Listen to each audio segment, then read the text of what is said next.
کہ ظاہر ہے کہ اس وقت ہمارے مدارس دینیہ حوزات علمیہ میں عالم دین بنتا ہے، پھر مجتہد بنتا ہے۔ مجتہد یعنی جو قرآن اور حدیث سے استنباط کر سکے۔ اگر وہ سارے نعوذ باللہ مجتہدین غلط ہے تو پھر شیعہ مذہب کہاں سے لے گا بندہ؟ جاہلوں سے، ذاکروں سے، ہاں جی، یہ اسٹیجوں پہ آنے والے ان لوگوں سے۔ آخر ظاہر ہے کہ جن کا کام انہیں کو ساجے، جنہوں نے زندگیاں وقف کی ہوئی ہیں، وہ درس و تدریس میں وقت گزار رہے ہیں، جو نظام چل رہا ہے صدیوں سے، تو اس پورے نظام کی مخالفت کرنی تو شیعت کو بدنام کرنا ہے۔ ہاں کسی مجتہد سے اختلاف کرے، کسی مسئلے پہ اختلاف کرے، دلائل سے رد کرے، ہمیں تو اس میں کوئی مسئلہ نہیں ہے، مگر پورے صنف مجتہدین کا ہی اس سطر میں بیان کرنا تو وہ مناسب نہیں۔ تو اس لیے میں نے آپ کا جب دیکھا، میں کہا کہ جعفری صاحب کی کو کیا ہو گیا، خیر تو ہے، تو اس لیے آپ سے جو ہے نا یہ عرض کیا گیا کہ یہ دیکھو یہ کیا ہو گیا۔ باقی وہ جو بندہ ہے اللہ یاری، دیکھو وہ خود بیٹھا ہے امریکہ میں، آج سے تھوڑی بیٹھا ہوا ہے، کتنے عرصے سے بیٹھا ہوا ہے۔ وہ اختلاف رکھے مگر اخلاق تو مد نظر رکھے کہ جس طریقے سے وہ ہمارے حوزات علمیہ اور مراجع کا، مجتہدین کا جس طرح ذکر کرتا ہے، انسلٹ اور توہین کرتا ہے، ان کے بارے میں کیسے نازیبا الفاظ یوز کرتا ہے، تو وہ مناسب نہیں ہے جی۔ ہاں ان کی کوئی دلیل ہے اس کا رد کرے، ہمیں تو کوئی مسئلہ نہیں ہے جی۔ کیا اس عادت و تقلید کے اوپر درس خارج نہیں ہے تمام مجتہدین کے؟ جو مجتہد بنتا ہے ان کے کتنے کتنے دروس ہیں اس ٹاپک کے اوپر، کتابیں مستقل لکھی ہوئی، کیا کسی کتاب کا اس نے جواب لکھا؟ جن کو دنیا جانتی ہے کہ بھی یہ بندہ مجتہد اعظم ہے۔ مثلا کوئی کی سعادت و تقلید کے اوپر جو درس ہیں اور کتاب بھی الگ سے چھپی ہے، اس سے پہلے بھی جو مراجع ہیں انہوں نے اس ٹاپک پر بیان کیا ہوا، کیا ان کے جو دلائل ہیں ان کو نقل کر کے ون بائی ون اس کا رد کرے، جواب دے جی۔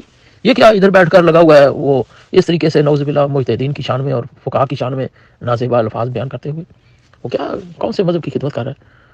اور دوسری طرف وہ اہل سنت کے بزرگوں کا، خاص طور پر حضرت عائشہ کا، ابو بکر، عمر، عثمان کا نام کس طرح لیتا ہے وہ؟ آپ دیکھیں کہ ہمارے ہاں مجھے یاد ہے جس محلے میں ہم تھے 500 اس محلے میں اہل سنت تھے، 5 گھر شیعوں کے۔ اب کہاں 5 گھر، کہاں 500، کچھ ہے نسبت؟ تو وہ 500 والے جو ہیں وہ دیکھیں گے بھی تمہارا مولوی، تمہارا عالم، تمہارا ذاکر، تمہارا خطیب جو ہے یہ ہمارے بزرگوں کو، خلفاء کو اور ام المومنین کے بارے میں یہ زبان یوز کرتا ہے، تو وہ کیا شیعوں سے پیار کریں گے؟ وہ تو محلے میں اس کا ناطقہ بند کریں گے، تعصب اور جو ہے بغض وہ ان کے خلاف وہ حال کریں گے۔ تو اس کا کیا جانا ہے، یہ تو بیٹھا ہوا ہے وہاں پر۔ لہٰذا اس بندے کی روش، اس کا مقصد ہی یہی ہے کہ مرجعیت کا جو ایک مقام ہے شیعت میں، کل کلاں اگر کوئی مرجع فتویٰ دے اور قوم اس پر لبیک کہے تو وہ اس کے پہلے اس کی اہمیت ہی ختم کر دی جائے۔ جیسے آپ کو یاد ہے کہ سید الانبیاء کو عام بشر بنا دیا گیا جی، اور وہ پہلے وہابیوں کا لگایا تھا ایشیا میں اپنا پودا، وہ اتنا پھلا پھولا نہیں تھا، پھر انہوں نے دیکھا کہ یہ تو سرین غیر مقلد کہلواتے ہیں کہ ہم تو مقلد ہی نہیں ہیں، تو وہ تو سارے حنفی ہیں، وہ تو مقلد ہیں ابو حنیفہ کے، تو انہوں نے پھر حنفی دیوبندی جو پودا لگایا وہ دیکھو اس نے کتنا کام دکھلایا، وہ اس سے زیادہ خطرناک ثابت ہوا، کیونکہ عقائد و نظریات میں اسی سے ملتے جلتے تھے۔ انہوں نے جو ہے سنیوں کو کس طرح وابی بنا لیا، اب کتنے دیوبندی وابی ہیں جی۔ تو یہ اپنا تاکہ یہ جہاد کا سلسلہ، یہ سید الانبیاء کا مقام ہے، اور پھر مرزا قادیانی نے آ کر اس کی سرپرستی کس نے کی؟ اس نے جہاد ہی کو حرام قرار دے دیا، تاکہ یہ شیعہ قوم اپنا یہ مسلمان جو ہیں یہ جہاد کے لیے اٹھے نا، یہ جہاد کے لیے، کیونکہ پاک پیغمبر صلی اللہ علیہ وسلم کی نگرانی میں جنگیں ہوئی تھیں، تو جب کسی کو سربراہ مانیں گے نہیں، اس کو عام بشری بنا لیں گے، یا کسی کو مجتہد مانیں گے نہیں، اس کے فتوے کی اہمیت ہی ختم کر دیں گے، تو کل کلاں وہ بلاتا رہے اپنی قوم کو، بتاتا رہے، اس پر لبیک بھی نہ کوئی کہے۔ ابھی آپ حال ہی کی مثال دیکھ لیں کہ داعش جیسے خونخوار جو تھے ان کو جو ہے کیسے نکالا جی، آغا سیستانی جیسے مرجع نے فتویٰ دیا اور ایسے لوگ جو اکٹھے ہوئے ہیں وہ آئے ہیں، تو پھر ہی معاملہ ہوا۔ تو اب یہ اللہ جاری جیسا بندہ یہ مرجعیت ہی کی اس انداز سے اپنا توہین کرے تاکہ ان کی اہمیت ہی ختم ہو جائے، تو اس سے فائدہ کس کو ہوگا؟ تو کس کا یہ کام کر رہا ہے؟ اور اہل سنت بھائیوں کے جو شیعہ سنی بھائی بھائی صدیوں سے آ رہے ہیں ایک دوسرے کا ساتھ شادی بیاہ نکاح جنازہ جائز سمجھ، یہ اب چیلنج دے رہا ہے کہ ابو بکر کو مسلمان ثابت کرو، اندازہ لگاؤ جی۔ وہ بندہ خدا پاک پیغمبر صلی اللہ علیہ وسلم کے ساتھ ہے جو رشتہ داری ہے، اور وہاں پر جو پیچھے نمازیں پڑھ رہے ہیں، اور پھر وہ اسلام کے نام پر وہ وہاں مسجد میں آ رہے ہیں جا رہے ہیں، تو کیا وہ نان مسلم تھے؟ نعوذ باللہ، کہ جس کے ساتھ پاک پیغمبر اور مولا علی علیہ السلام آنا جانا رکھا ہوا تھا۔ بھی ایک بندہ ہے مسلمان ہی نہیں ہے، کلمہ پڑھ کے بندہ مسلمان ہو جاتا ہے۔ پھر حضرت عثمان جو تھے، آپ کو پتہ ہے کہ وہ ربیبہ بیٹیاں جو ہیں ام کلثوم اور رقیہ، کس نے شادیاں کی تھیں عثمان سے؟ کیونکہ مشرکہ کا، مومنین کا، مسلمانوں کا تو رشتہ داری ہو ہی نہیں سکتی، کافر اور مشرک کے ساتھ ہوتی ہے رشتہ داری۔ کسی روایت میں ہے کہ بھی حضرت عثمان جو ہیں وہ چونکہ نان مسلم ہیں، لہٰذا ہم مسلمان جو ہیں ان کی اپنا جناب ختیجہ کی سلام اللہ علیہ کی بانجیوں کی شادی کا نکاح ہم کر رہے ہیں جناب ایک نان مسلم سے، کہیں ہے کہیں؟ تو یہ کون سا دین پیش کر رہا ہے؟ کیا لوگوں کو باور کروا رہا ہے؟ تاکہ وہ جو سنی ہیں ان کا مزید سپا صحابہ والے ناسبی جو ہے برین واش کریں اور شیعوں کو مزید جو ہے اور نقصان پہنچائیں. تو یہ ایک پلاننگ کے تحت ہو رہا ہے، ایسے تھوڑی ہو رہا ہے. تو لہٰذا ہمیں جو ہے ان چیزوں کو دیکھنا ہوگا کہ بھی رد ہو. مذہب اہل بیت علیہ السلام جو ہے حق ہے، ناجی ہے، مگر اس کے لیے ہمارے علماء نے اور اہل بیت علیہ السلام نے جو طریقہ کار اپنایا اور جو ہم تک پہنچایا وہ اپنانا ہوگا. وہ جو اعتقادیہ شیخ صدوق میں مولا امام جعفر صادق علیہ السلام کا وہ جو فرمان، جو اوپنلی مولا کے مخالفین کو وہ برا کہتا تھا، مولا نے اس پہ لعنت ڈالی کہ وہ ایسا عمل کر رہا ہے کہ جس کی وجہ سے ہمیں وہ لوگ جو ہے اس طرح دیکھیں گے. تو ہمیں رویہ وہ اپنانا ہوگا جو قرآن نے بھی کہا. پھر مولا نے وہ آیت جس کا مفہوم کہ کسی بت پرست کے سامنے اس کے معبود کو برا نہ کہو، یہی تیش میں آ کر وہ تمہارے حقیقی خدا کو برا نہ کہہ دے. تو ہمیں جو ہے وہ روش اپنانی جو قرآنی اور ایمانی ہے کہ ان کے بزرگوں کے سامنے دوسروں کے سامنے ہم ایسی روش اور ایسا رویہ نہ اپنائیں. خود تو سیف بیٹھے امریکہ میں، دیکھو وہ جو پاکستان میں یا افغانستان میں یا مڈل ایسٹ میں جہاں جہاں مومنین رہ رہے ہیں، سعودی عرب میں، دیکھو ان کے ساتھ جو ہے یہ ناسبی یا دوسرے جو مخالفین جو ہے کس طرح کیا رویہ اپنا رہے ہیں. اور یہ اوپر سے بیٹھا جو ہے نا آگ لگی ہے نا تو اس پہ پیٹرول نہیں ڈالنا چاہیے، اس پہ پانی ڈالنا ہے تاکہ ہمارے جو گمراہ ہیں برادران ان کو بتانا ہے اعلی رسول کی حقانیت اور معصومیت اور مظلومیت. تو آپ تبھی بتا سکتے ہیں کہ جب ان کے بزرگوں کا نام آسان انداز سے لیں گے، آپ کا میسج تبھی پہنچے گا اس کو. میں نے توبہ قادیانیہ لکھی، اس پہ جو ہے منظور چنوٹی صاحب جو سفیر ختم نبوت جس نے ساری زندگی یہ کام کیا، اس نے اس کے بارے میں سکیل لفظ لکھا، میں نے اس کو کاٹ دیا. عطاء شاہ بخاری صاحب نے جو بچپن میں نام سنا تو اس کا بیٹا ابھی حال ہی میں وہ بھی فوت ہوا، بزرگ عالم تھا، اس نے تقریر لکھی تو اس نے بھی بڑا سخت لفظ لکھا مرزا صاحب کے لیے، میں نے کاٹ دیا. اسی طرح موجودہ جو ختم نبوت کے سربراہ انہوں نے لکھا اس کے لیے، مولانا اللہ وسایا نے، علامہ جو اللہ وسایا، انہوں نے جو کچھ بتایا اس کو میں نے رموو کیا. کیوں؟ ہمارا مقصد جو ہے قادیانیوں کو پیغام دینا ہے کہ تمہارے نبی کا یہ کلام ہے. اگر ہم پہلے کسی کو دجال، ملعون، منافق، کافر، زندیق ایسے کسی کے سربراہ کے بارے میں الفاظ یوز کریں گے وہ ہماری بات ہی نہیں سنے گا اور وہ کتاب ہی نہیں پڑھے گا، تو فائدہ کیا ہوگا بھائی. اس لیے جو ہمیں قرآنی اور ایمانی طریقہ کار اپنایا بتایا گیا ہے اس پر عمل کرنا چاہیے تاکہ آپ کا میسج جو ہے لوگوں تک آسان طریقے سے پہنچے، نہ کہ اس طریقے سے جس طرح اللہ جاری لگا ہوا ہے. مراجع کی توہین، اہل سنت کے بزرگوں کی اس طرح توہین کہ جی وہ مسلمان ہی نہیں، اگر کہتا مسلمان ثابت کر دو تو میں کیا نام لوں کہ وہ ہو جاؤں گا، اندازہ لے. بہرحال ایسے روش سے ہمیں اپنے آپ کو بچانا ہوگا کہ جس طریقے سے یہ سوشل میڈیا پر جو ہے بڑی پلانے کے تحت شیعوں سے نفرت دلوانے کے لیے یہ کام ہو رہا ہے. بعض نادان دوست ہیں وہ سمجھتے ہیں جی بڑا کام ہو رہا ہے، یہ جناب مناظرے ہو رہے ہیں، لہٰذا کوئی تو ہے جس نے ناسبیوں کو آ کر نکیل ڈالی ہے، یہ کیا وہ کیا. او بھائی وہ شاید میں رکھ کے زہر دے دی تو فائدہ کیا ہوا، اس کا بھی تو اثر دیکھو نا کہ علماء ہمارے مناظرے کرتے رہے.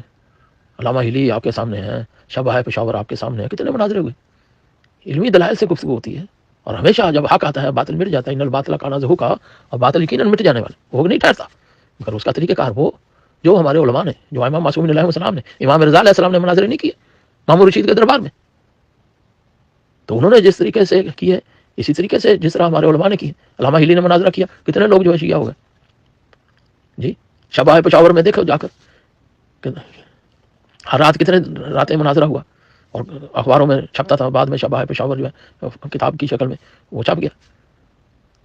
تو کتنے لوگوں نے شیعت کو اپنایا. المراجعات ہی دیکھ لیں آپ، آقا سید شرف الدین موسوی کی لبنان سے، اور وہ جامعہ ازہر کے سلیم الفرا سے جو ہے خط و خطابت کے ذریعے کیسی علمی گفتگو ہوئی، کتنا کام ہوا.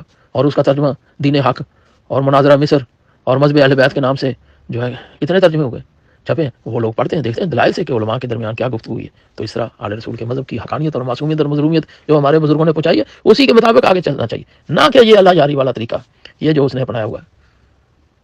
بہرحال ہمارا مقصد تو یہی تھا نا کہ ایسے لوگوں سے خبردار کیا جائے اور ہمیں جو ہے بزرگ علماء کی، اپنے حوزات علمیہ کی اور مراجع اعظام کی اور مجتہدین اکرام کی توہین اور انسلٹ جو بندہ کر رہا ہے اس سے بچنا چاہیے. اور خود اہل سنت کے بزرگوں کا جس طریقے سے جو وہ کام کر رہا ہے اس سے ہمیں خبردار ہونا چاہیے تاکہ شیعہ سنی بھائی بھائی ہیں، 1400 سال سے اکٹھے ہیں، ایک دوسرے کے ساتھ رشتہ داری ہے، اٹھنا بیٹھنا کھانا. اگر وہ مسلمان ہی نہیں ہیں نعوذ باللہ تو پھر جناب والا رشتہ داری کیسے؟ فار ایگزامپل میں مثال دیتا ہوں، مرزا غلام احمد قادیانی انہوں نے کہا کہ بھی کل مسلمان، اس کے بیٹے نے جو آئینہ صداقت لکھی، اس کے 34 صفحہ پر جو ہے واضح طور پر اس نے کہا کہ کل مسلمان جنہوں نے مسیح موعود کا کلمہ نہیں پڑھا، نام تک نہیں سنا، وہ دائرہ اسلام سے خارج ہیں۔ جنہوں نے اس کو تسلیم نہیں کیا وہ دائرہ اسلام سے خارج ہیں، اس کو وہ مسلمان نہیں سمجھتا۔ جنہوں نے نام تک نہیں سنا اور جس نے مرزا صاحب کو تسلیم نہیں کیا مسیح موعود، وہ دائرہ اسلام سے خارج ہے۔ اسی طرح اس کے دوسرے بیٹے نے کلمۃ الفصل مسئلہ کفر و اسلام کے 110 صفحہ پر لکھا کہ جو مسیح موعود کو نہیں مانتا، یعنی مرزا صاحب کو نہیں مانتا، اس سے پہلے اس نے کہا جو موسیٰ کو مانتا ہے عیسیٰ کو نہیں مانتا، جو عیسیٰ کو مانتا ہے محمد مصطفیٰ صلی اللہ علیہ وسلم کو نہیں مانتا، اور جو محمد کو مانتا اور مسیح موعود کو نہیں مانتا وہ پکا کافر اور دائرہ اسلام سے خارج ہے۔ لوگان جی، تو جب اس کو اسمبلی میں بھی یا بختیار نے بتایا کہ یہ تمہارے بڑے ہیں جنہوں نے کل مسلمانوں کو اسلام سے خارج قرار دیا ہوا، تو اب ظاہر ہے کہ کیا مرزائیوں کے ساتھ کوئی مسلمان شادی کرتا ہے؟ کیا ان کے پیچھے نماز پڑھتا ہے؟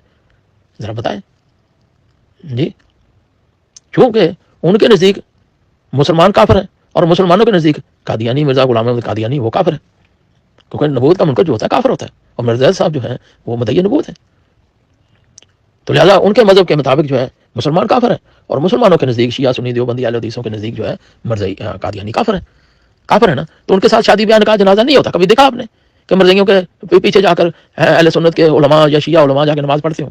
کبھی دیکھا کہ ان کے ساتھ شادی بیاہ نکاح جنازہ کرتے ہوں؟ کبھی ہوا نہیں۔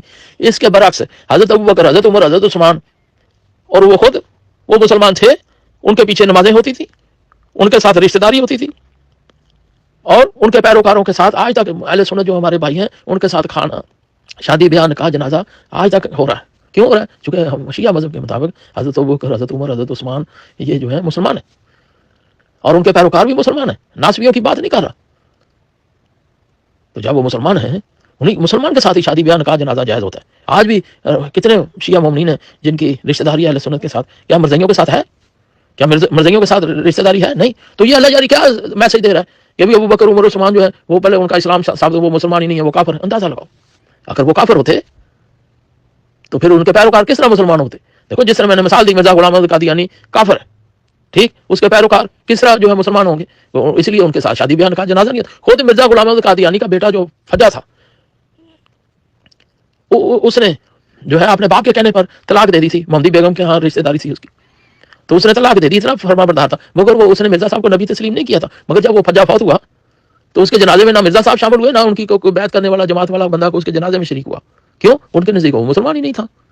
تو لہٰذا جو مسلمان ہوتا ہے اس کے ساتھ شادی بیاہ نکاح جنازہ ہوتا ہے۔ تو اگر حضرت ابوبکر، حضرت عمر، حضرت عثمان جو ہے یہ نہ ہوتے تو پھر مذہب اہل بیت میں ان کے ساتھ شادی بیاہ نکاح جنازہ ان کے پیروکاروں کے ساتھ نہ ہوتا۔ ام کلثوم کے بارے میں بات ہے نا، وہ محمد بن ابی بکر کی ہمشیرہ تھی، اس کی شادی کس سے ہوئی؟ حضرت عمر سے ہوئی، جو آج تک جو ہے ہمیں وہ کہہ رہے ہیں جی دیکھو جی استغفر اللہ نعوذ باللہ وہ داماد علی، وہ داماد ابو بکر ہے، مگر کیونکہ رشتہ جیسا مسلمان کے ساتھ مسلمان کا رشتہ ہوتا ہے۔ تو اس طرح یہ جو اللہ جاری یہ پھیلا رہا ہے نا جو بغض کی بیماری، اس سے بچنا چاہیے، اس فتنے سے بچنا چاہیے کہ جس طریقے سے وہ اپنا کام کر رہے ہیں۔ لہذا جو لوگ اس کو پروموٹ کر رہے ہیں ان کو اپنے دین ایمان کی جو ہے خیر جو ہے لینی چاہیے، خبر لینی چاہیے کہ وہ کیا کر رہے ہیں۔ ایک ایسا بندہ آ کر جو عالم اسلام میں اور مکتب تشیع میں اس طرح کی باتیں کر رہا ہے، اس سے اپنے دین ایمان کو محفوظ رکھنا چاہیے۔ جزاک اللہ، السلام علیکم ورحمۃ اللہ وبرکاتہ۔